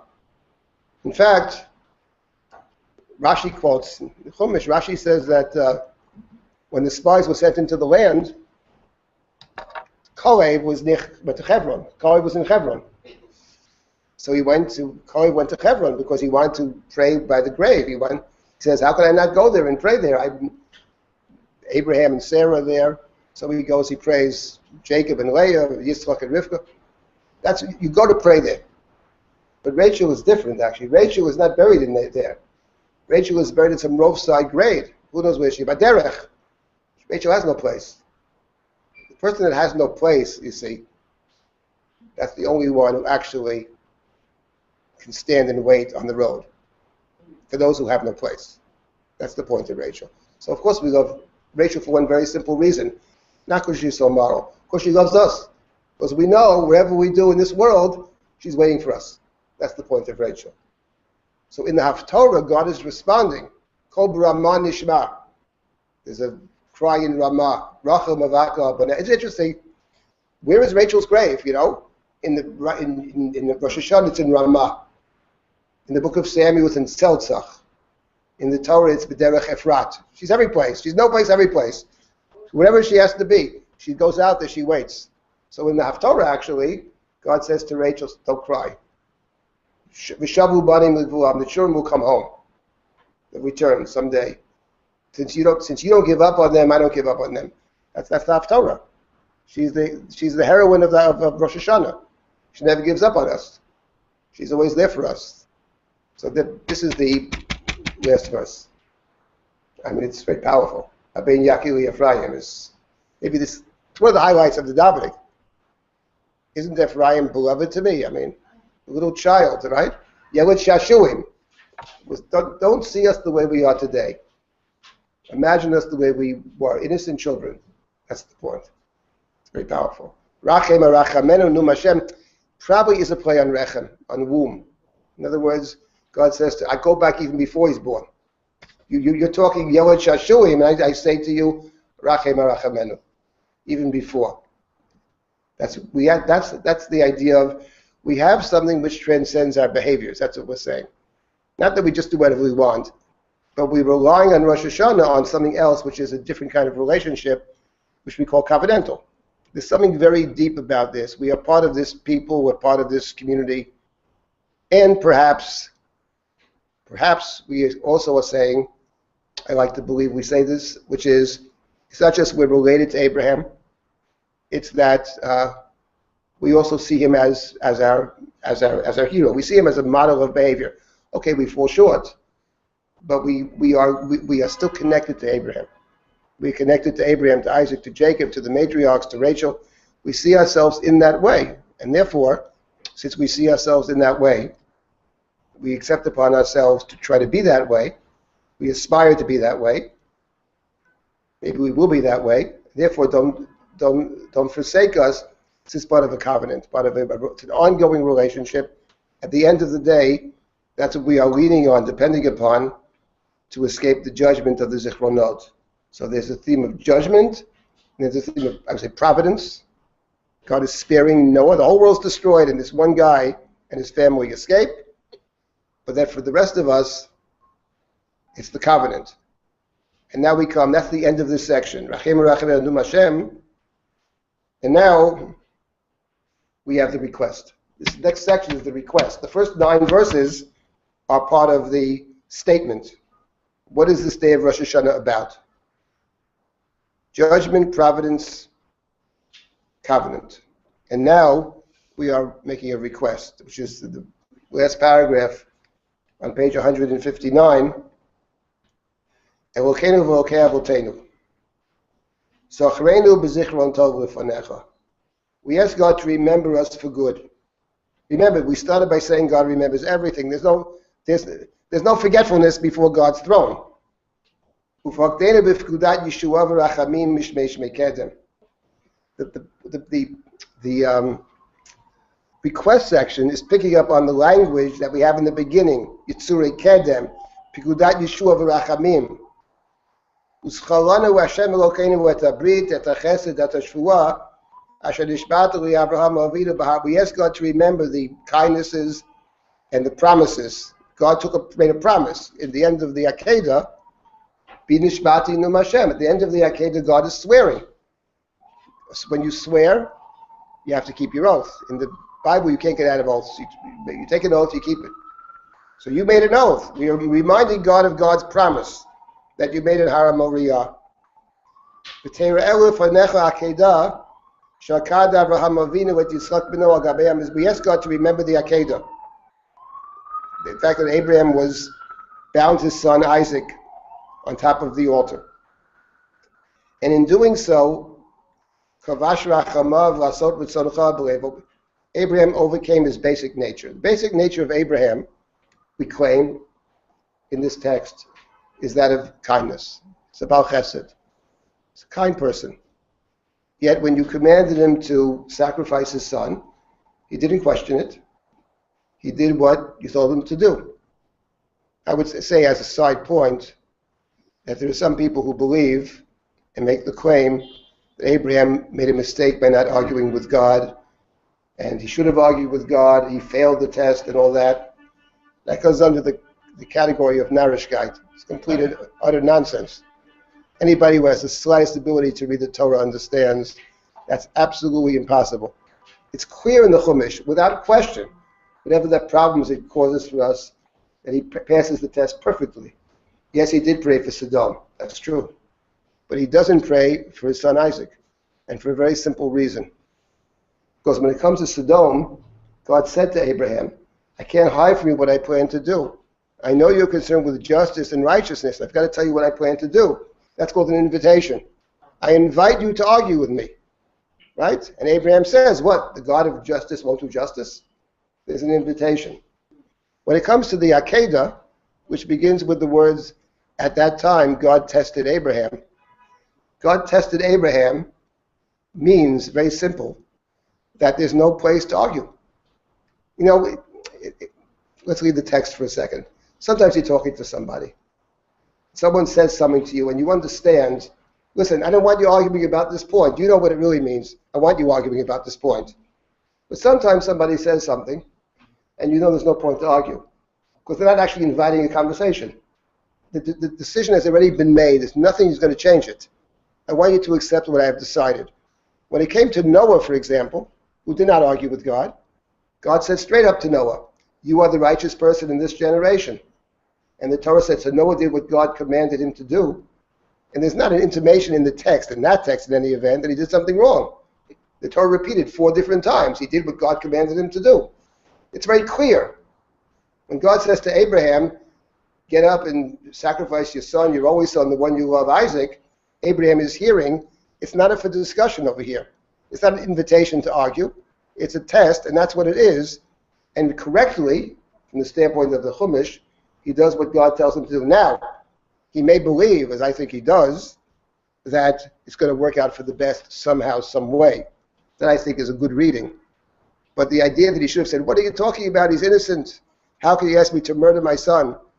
To which God's answer will probably be, I didn't ask you to murder him.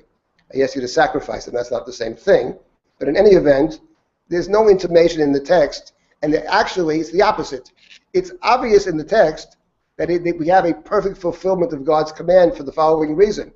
Because the language of command in that chapter, which is get up and take and sacrifice, is exactly the language that Abraham, the Torah uses to describe what Avram does, number one. And number two, not only that, it's exactly the language the Torah uses later to describe Abraham taking the sacrifice. It's exactly the same 3 verbs. Therefore, what it means is that what we have is a perfect fulfillment. Abraham comes to understand at the end, yes, that when God said sacrifice Isaac, God did probably not mean literally to sacrifice Isaac, but through the act of substitution. That he comes to learn later, after the angel says, stay your hand, don't do it. But his willingness to do it from the standpoint of the simple text is obvious that it's a perfect fulfillment. The point of the prayer over here is that he did it despite his basic nature. He overcame his basic nature. His basic nature was to be kind, to be a rachman. But sometimes you do what you have to do, not because you're mean or cruel, but because it's the right thing to do. And we ask God on Rosh Hashanah, amazingly enough, the same way Abraham overcame his basic nature. We are asking you, God, to overcome your basic nature. Now, what is God's basic nature? God's basic nature, certainly at Rosh Hashanah, and probably beyond, what is God's seal? God's seal is truth. Emes. Truth. God's seal is truth. That's a very important, we lose sight of that very often. God's seal is truth. Emes. Rosh Hashanah is certainly a day of truth. It's a day of justice, a day of judgment. God is the true judge. True judgment. We ask God the same way we mortal humans overcame our nature to do your will, and you took oaths after the Akeidah. Be nishbati num Hashem. We ask you to overcome your basic nature. God's basic nature is not mercy. God's basic nature is truth. So therefore, similarly, your mercy should overcome your anger, right? This presumption being that fundamentally you have the right to be angry. Fundamentally, we're not saying we're innocent. At the end of the day, that's not the path we want to go. But rather, use your great goodness to stay your anger from your people, from your city, from your inheritance, and to fulfill the promise you made in your own Torah through Moshe. And that's the last verse, also taken from Vayikra, from the Tochacha. V'zacharti lahem brit rishonim, I will remember the covenant I made, the early covenant, when I took them out of Egypt. Right? In other words, what's interesting is that on Rosh Hashanah at least, we're not making the claim on Rosh Hashanah that we're perfect. Far from it. At the end of the day on Rosh Hashanah, we see ourselves as flawed. We see ourselves as unworthy. But we are relying on God's promises, and that's tied in with God's promises as part of the covenant. It's two-sided agreement. We did our part, you do your part. And now we end with remarkable verse, remarkable statement. You remember all forgotten things. There is no forgetfulness before your throne. That's how we started. That was the very beginning of this little poem. There's no forgetfulness. The response was, oy, oy, oy. No forgetfulness. It's hopeless. Now we turn everything on its head at the end through covenant. We say, no, there's no forgetfulness. You remember everything. Therefore what? If you remember everything, you must not have forgotten the binding of Isaac.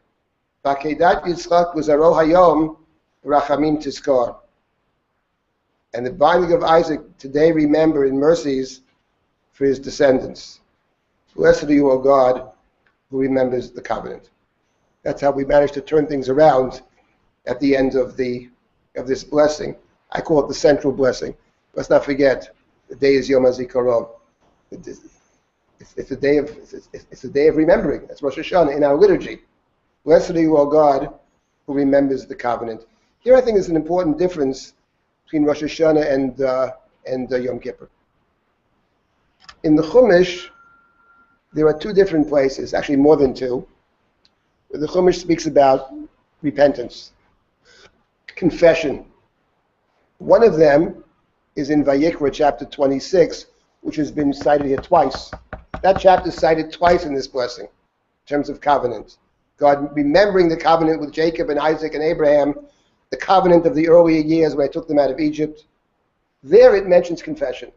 They will confess their sins and the sins of their ancestors. What's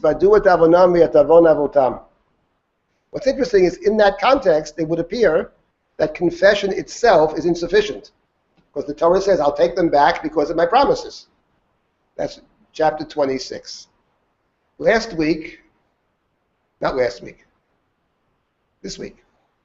we are reading chapter 30 of Deuteronomy, always before Rosh Hashanah. Atem Nitzavim is the parasha. Chapter 30 is about repentance. Begins Vashevota Elavavecha. Beautiful section of the Torah. And there's a long description, from the Torah standpoint, a long description, minimally 11 verses, which speaks about, one might say, a dance between God and Israel. Each one is returning to the other. The verb lashuv appears 7 times at least. Sometimes God is returning to Israel. Sometimes Israel returns to God. It's a long process of return.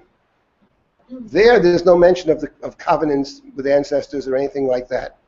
There the sense is that you have the ability to return on your own. You being the generation that grew up in the desert, they were never slaves, and they're able to somehow make it back with God's help. It's an interactive and lengthy process. On Yom Kippur, I would say the theme of Yom Kippur is actually tshuva. Yom Kippur is about repentance. And it's the last day of repentance. It's the end of a whole process. And there, the claim we make on Yom Kippur is that fundamentally, we're able to initiate a process of return. Yes, there's always an act of grace inherent in repentance, but basically, on Yom Kippur, there's a sense that our fate is in our own hands. It's up to us. At the end of the day, it's up to us. That's a Yom Kippur theme. On Rosh Hashanah, that theme is not present in the liturgy. There's no confessions on Rosh Hashanah, and there's no penitential prayers on Rosh Hashanah. There's no slichot on Rosh Hashanah. Remarkably so, actually. They're very long slichot the day before Rosh Hashanah, and they're very long slichot the day after Rosh Hashanah. Rosh Hashanah itself has no slichot. So it's not about repentance in that sense. It is about judgment. It's about responding to the recognition that we are being judged. It begins a process of thinking about how things could be different. At the end of the day, we're not in a place yet we can talk about ourselves as being in any sense worthy. And therefore, in this central section, we have to rely on something else. What we rely upon is being part of a certain community, or having those who came before us, rely on them, on the merit of those who have come before us. There's a deep sense of being unworthy on Rosh Hashanah, actually. It's a very different feel to it. It's not Yom Kippur at all. It's a totally different feel. And this is the blessing. Blessed are you, O God, who remembers the covenant. So this basically is the theme of Zichronot.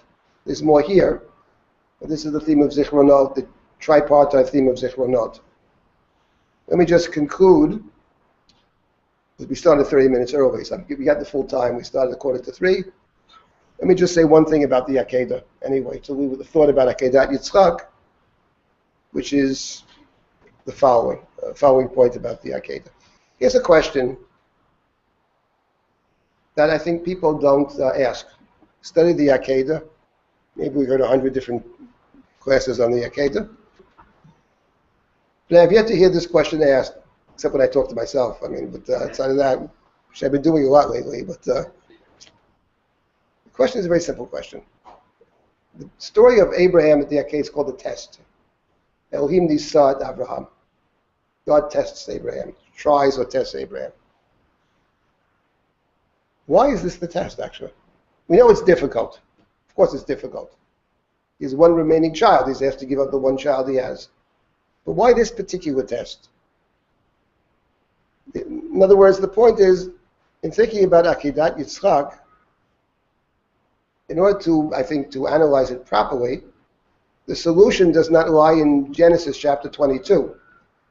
In a certain sense, Genesis chapter 22, the second Lech Lecha, is the end of a long story, which begins earlier.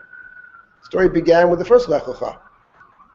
So in order to answer the question properly, we have to ask a previous question, which is, in this story of Abraham's life, it's not a history of Abraham. Torah is not a history book from many perspectives. First of all, it has very little information.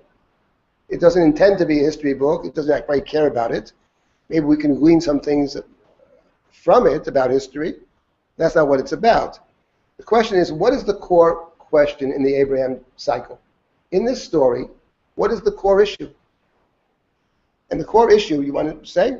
Well, the promise was that he would have children as numerous as the sands of the sea. So that's the fundamental promise. That's correct. He's tested as whether he really believes that promise he was given. Okay, the question of belief, leave out the belief before we get to belief. The point is very simple. Abraham is a guy, you meet him when he's 75 years old. His name is Avram, his name is Great Father. He has no children. The issue which is emerging in the story is, how will succession take? He has promises, great blessings. How will this actually happen? Who's gonna, it doesn't have to be his son. Someone's got to take over. Maybe it's his nephew. Maybe it's Eliezer of Damascus. Maybe it's Ishmael, right? Turns out at the end it's none of the above. It's got to be Isaac. But then he's told, of course, to sacrifice Isaac. And that issue, this is such an important point about the story, that issue about who shall succeed him, because it's clear when you read the Abraham story that he believes that likely Ishmael will succeed him. He doesn't think Isaac's going to succeed him. In fact, when he's told about Isaac, the birth of Isaac, he says, what about Ishmael? That's tied in with something else in the story, which is very central, which is that at least on 2 occasions, Abraham is willing to give his wife away. Or if not actually hand her away, he certainly doesn't protect her. The first time they go to Egypt, and he knows the danger, and that's bad enough. But the second time, after God has said this woman's going to bear the covenantal child, he goes off to the land of the Philistines. He walks into the town, meets Sarah. She's my sister. Who asked him? Why is he even going there? I mean, it boggles the mind. So that presumably is tied in with the other question, which is, how do you see your destiny? What is my life actually about? How does it proceed? Who are these people? Is this my sister or my wife? Is this my slave woman or my wife? Is this the son of the slave or my primary son? Is this Isaac my heir? What is he? The point is, that's the question. At the Akeidah, he's forced to deal with that question. There is no Yishmael. He's asked to give up his only child, that's the remaining child, the one you love. And suddenly, he's asked to think very deeply about this child, and I believe he's asked to reclaim him. The point of the Akeidah, I think, which is another shear for a very long shear, is not so much about the sacrifice. The sacrifice is part of it. But what happens at the Akeidah actually is, unlike Ishmael, who he sends away never taking back, when it comes to Isaac, he actually reclaims him, and he reclaims him through an act of substitution.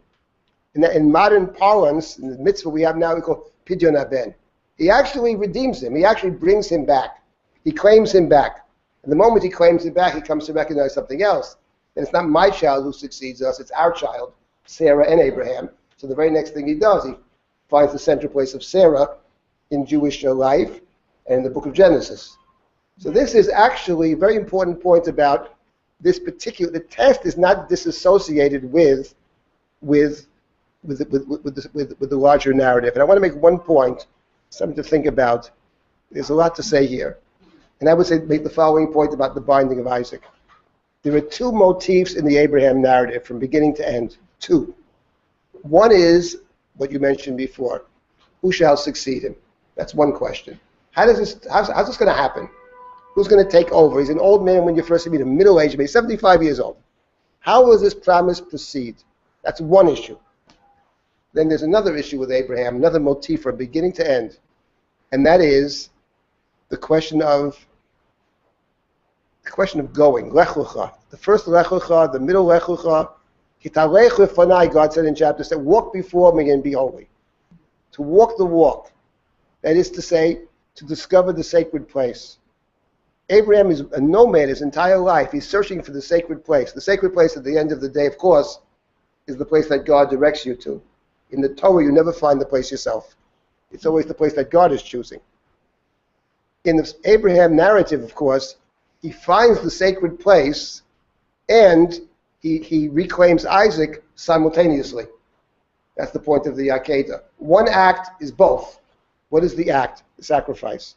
The sacrifice is both substituting something else for Isaac and taking him back, but the sacrifice is affirming that this is the sacred place, which he actually names. The place that God has seen or God has chosen. That's what he said to Isaac. God will see a sacrifice, he says. Elohim Yireh, that's the place. So the 2 things happen simultaneously. He actually discovers the sacred place, the place that substitutes for the Garden of Eden, as we have spoken before. Only at the moment. He arrives at the right place. At the moment, he comes to understand fully who he is, how the people around him play into his life, what is their role, etc. Only at that moment, he discovers the sacred place. So let me end by blessing all of us.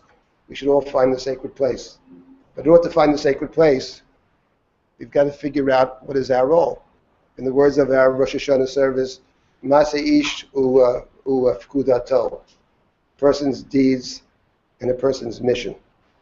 We should all be blessed to discover our mission. And once we discover our mission, to act upon it. Shana Tova.